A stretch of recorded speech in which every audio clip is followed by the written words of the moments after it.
27/4/2025 ചെറിയൊരു ഔട്ടിങ്ങിന് പോയ വിശേഷമാണ് ഇന്ന് ഷെയർ ചെയ്യാൻ പോകുന്നത്. വൈഫിന്റെ ഏറ്റവും അടുത്ത സുഹൃത്തിന്റെ കല്യാണം വരുന്നുണ്ട്. ഡ്രസ്സ് എടുക്കാൻ വേണ്ടിയിട്ട് നമ്മൾ രണ്ടുപേരും കൂടെ ഒരുമിച്ചാണ് പുറത്തേക്ക് പോയത്. അതിനായിട്ട് നമ്മൾ ചൂസ് ചെയ്തത് ചേന്തിയിലുള്ള വൈശാലി എന്ന് പറയുന്ന ടെക്സ്റ്റൈൽസ് ആയിരുന്നു. ആദ്യം ചുരിദാർ സെലക്ട് ചെയ്യാന്നാണ് വിചാരിച്ചത്. അപ്പോഴാണ് എന്റെ പെണ്ണുപിള്ളയ്ക്ക് തോന്നിയത് കല്യാണത്തിന് ഉടുക്കാൻ സാരിയാണ് നല്ലതെന്ന്. അങ്ങനെ നമ്മൾ കുറെ സാരിയും കൂടെ നോക്കി. അവസാനം ഒരു സാരി സെലക്ട് ചെയ്തു. അത് അവൾക്ക് നന്നേ ഇഷ്ടപ്പെട്ടു. അതിനുശേഷം നമ്മൾ നേരെ പോയത് ലുലുവിലേക്കാണ്. മാളിന്റെ പുറത്ത് എന്തോ ഒരു പരിപാടി നടക്കുന്നുണ്ടായിരുന്നു. അവിടെ നല്ല ആൾക്കൂട്ടം ഉണ്ടായിരുന്നു. പിന്നീടാണ് മനസ്സിലായത് അവിടെ തമിഴ് നടൻ സൂര്യ വന്നതായിരുന്നു. സൂര്യ പിന്നിൽ നിന്ന് കാണാനേ നമുക്ക് പറ്റിയുള്ളൂ. സൂര്യയുടെ റിട്രോ സിനിമയുടെ ലോഞ്ച് ആയിരുന്നു അവിടെ. പിന്നീട് നമ്മൾ മാളിനുള്ളിലേക്ക് കയറി. അവിടെ ചോക്ലേറ്റ് ഫെസ്റ്റും മറ്റുമൊക്കെ നടക്കുന്നുണ്ടായിരുന്നു.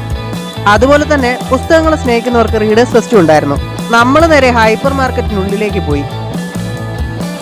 തുണിയലക്കുന്ന സോപ്പ് തീർന്നിരുന്നുകൊണ്ട് അതൊരു സെറ്റ് അങ്ങ് മേടിച്ചു. ഞാൻ ലുലുവിൽ വന്നതിന്റെ യഥാർത്ഥ ഉദ്ദേശം ഇതിലേതെങ്കിലും ഒരെണ്ണം മേടിക്കാൻ വേണ്ടിയിട്ടായിരുന്നു. അവസാനം നട്ടർ മീനുകളിൽ ഏറ്റവും വലുത് നോക്കി അങ്ങ് തൂക്കി. ഈ കിടക്കുന്നത് ഏറ്റവും വലുതെന്നാണ് വിചാരിച്ചത്. പക്ഷെ ഇതിലും വലുതാണ് തൂക്കിയത്. തൂക്കിയ മീനിന് 1.25 കിലോ വെയിറ്റ് ഉണ്ടായിരുന്നു. 205 രൂപയുമായി. കട്ട് ചെയ്തെടുക്കാൻ അവർ അരമണിക്കൂർ വെയിറ്റ് ചെയ്യാൻ പറഞ്ഞു. പക്ഷെ കട്ട് ചെയ്ത് കിട്ടിയപ്പോൾ ഏകദേശം 3/4 മണിക്കൂറായി. എന്തായാലും പൊരിക്കാൻ പരുവത്തിലുള്ള വലിയ പീസുകളാണ് കട്ട് ചെയ്ത് കിട്ടിയത്. അതുമായി കൗണ്ടർ ചെന്നപ്പോൾ എനിക്ക് പൈസ അടയ്ക്കേണ്ടി വന്നില്ല. ബാങ്കിൽ നിന്ന് എനിക്ക് കുറച്ച് ലോയൽറ്റി പോയിന്റ്സ് ഉണ്ടായിരുന്നു. അത് വെച്ചിട്ട് അവർ ബില്ല് ക്ലോസ് ചെയ്തു. മൊത്തം ബില്ല് എമൗണ്ട് 339 രൂപയായി. പക്ഷേ അതൊന്നും എനിക്ക് അടയ്ക്കേണ്ടി വന്നില്ല. ഇനി നേരെ വീട്ടിലേക്കുള്ള മടക്കമാണ്. മറ്റൊരവസരത്തിൽ വീണ്ടും കാണാമെന്ന പ്രതീക്ഷയോടെ നിർത്തുന്നു. ബൈ.